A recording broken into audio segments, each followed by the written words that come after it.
Well, welcome to the Post Sunday app. We're glad you joined us today for this short video. And we're glad it's a little warmer today out here on the porch. Yeah. It's been pretty frigid out here in recent past, so glad to have a warmer day here. So Daniel, we're in the middle of 3 John. Well, not in the middle. We're working our way through 3 John.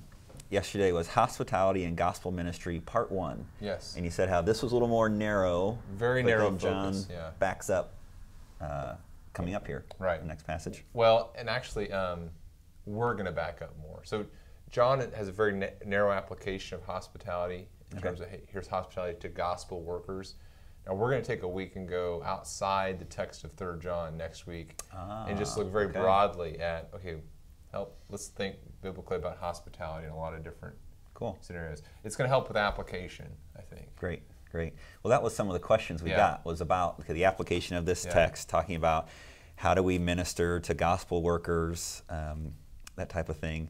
What are the characteristics of hospitality towards gospel workers, and why should we practice hospitality to gospel workers? One of the questions that came up at our breakfast table was a matter of application. Yeah.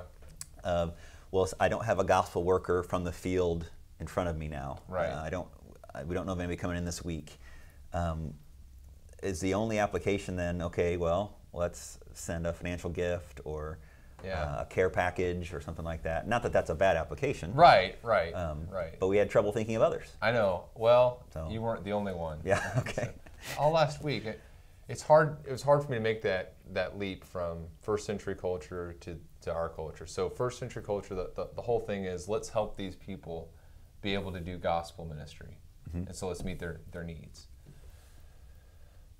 Now it's there's still some direct parallel, and so if there's a missionary who's coming into our community or a person who's speaking at a conference coming into our community, we can provide a physical home for them.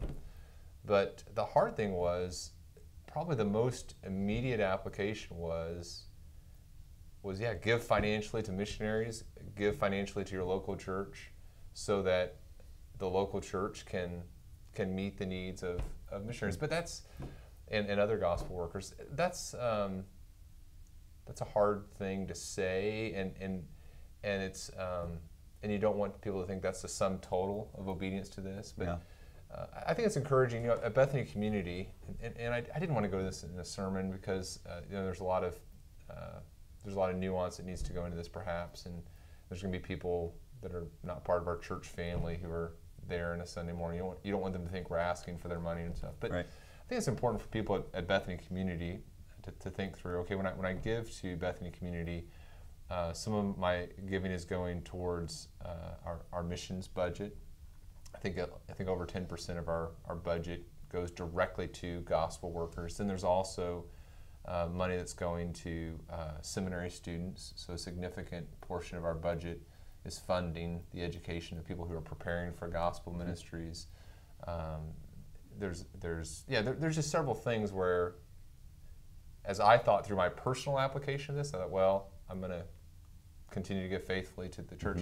But then also, as I mentioned yesterday, there are people who are giving special gifts through our church to seminary students. And so if someone says, and in fact, we have a couple people who are helping fund the education directly of some seminary students through our church. And so if people say, I want to, as they think creatively about how to apply this, they say, hey, I want to do this. We want to help them in their efforts to do this. And so, I didn't exhaust all the possibilities of application here because, frankly, I thought I don't know all that. I don't know all the applications. Yeah, that's good. That helps expand the thinking a little bit more. The bottom line, a heart attitude. I want to use my physical resources to further gospel ministry, to exalt the name of Jesus. That's the heart attitude I hope is encouraged and developed through yesterday.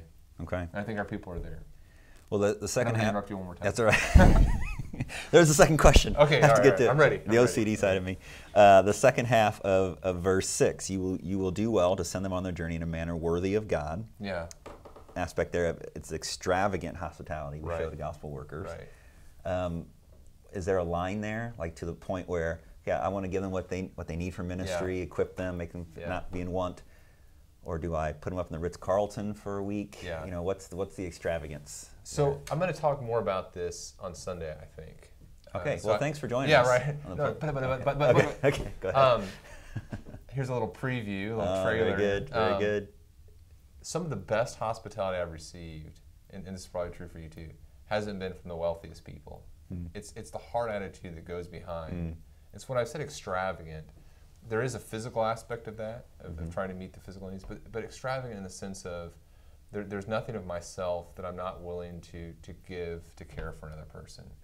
And so my objective in this isn't, how do I give them all the world's goods, but how do I communicate God's love to them, God's care for them as I meet their physical needs. So it's much more about a heart attitude than about physically providing things. Yeah. So we'll talk about that on Sunday. Great. But that was a great question. Yeah. Because it's you don't have to be wealthy to practice good hospitality. Yeah. Very good. Okay. Well, thank you, Daniel. Yeah, thanks, Ben. It's good to be back in the Post-Sunday App series here. It is. So, yeah, and thank you, too, to tuning in. Hope you have a great day.